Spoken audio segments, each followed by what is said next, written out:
I was already late. Traffic outside Riyadh was crawling. The sun was melting into the horizon, my shirt clinging to my back with sweat and nerves. I kept glancing at the box in the passenger seat, a bottle of aged perfume I knew her mother adored. A bribe in glass. I needed everything to go perfectly. Tonight I was meeting her parents, the people who owned 3 hotels, 2 yachts, and 1 daughter who wore my ring. And then I saw him. Frail, pale, leaning on a cane, trying to wave down cars. Everyone ignored him. I don't know why I didn't. Maybe guilt. Maybe fate. I pulled over and rolled down the window. "You all right, uncle?" He blinked through thick glasses, his voice shaky. "My driver, heart attack.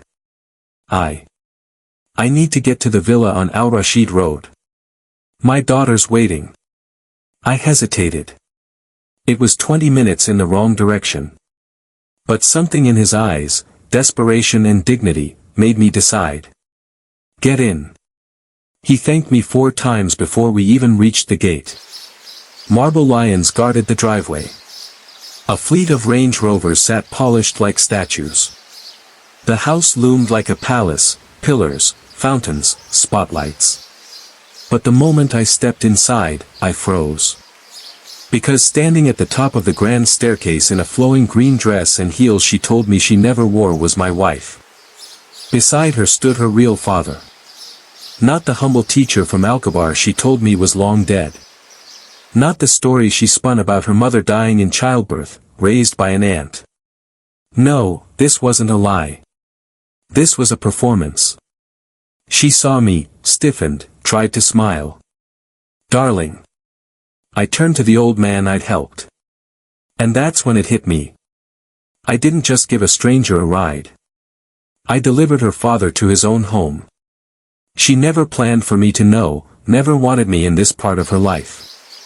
To them, I was the charity case, the poor, ambitious husband who didn't belong. And I stood there watching them all pretend, layers of lies wrapped in gold and marble. She cried that night, told me it was complicated, said I was real and her world was toxic.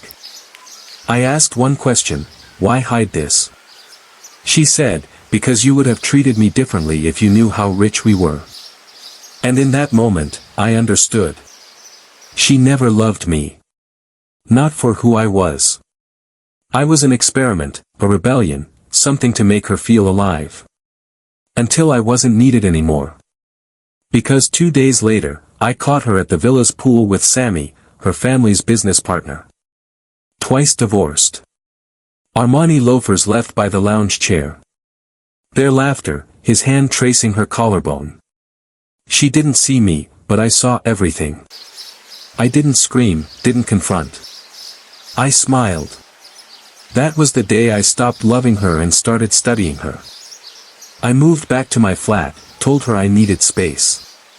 She agreed too quickly. While she posed with designer bags on Instagram, I planted seeds. First, the lawyer. I found out her father's company was knee-deep in silent partnerships, overseas properties, tax gray zones.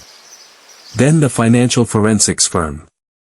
I paid out of pocket, drained my savings, but I got what I needed, shell companies, hidden accounts, and most importantly, embezzlement tied to Sammy. Then came the anonymous leaks. Screenshots, voice notes, copies of documents slipped to journalists under fake names. I timed it perfectly. On the eve of her father's birthday party, the one I was disinvited from, they were all there. Every shareholder, politician, family friend. She wore white. Always the center. Until the news broke. Al Arabiya, Sky News, even Twitter caught fire. Sami Al-Nasser under investigation for corporate fraud tied to Al-Hakim Holdings. Phones buzzed, gasps echoed, and then her father stood up, his face drained. Who did this? My cue. I walked in uninvited, unapologetic. She turned and saw me. Her lips parted, but no words came. I handed him the folder quietly, respectfully. Everything you need. Timestamps, records, and photos. His hands trembled as he opened it. The silence in that ballroom was surgical. I locked eyes with Sammy across the room. He knew this wasn't a scandal. It was an execution. I didn't stay for the fallout. I left before the shouting started.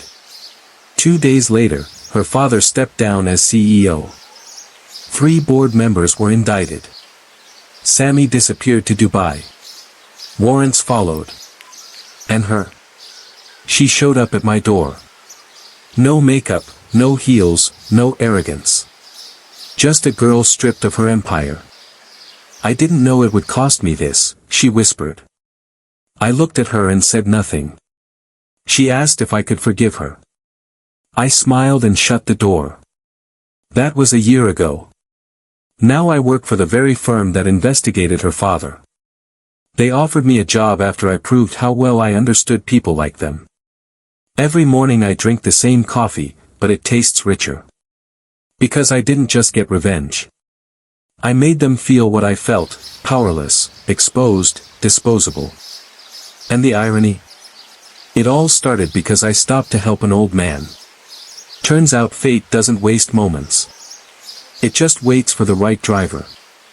And I never miss a turn.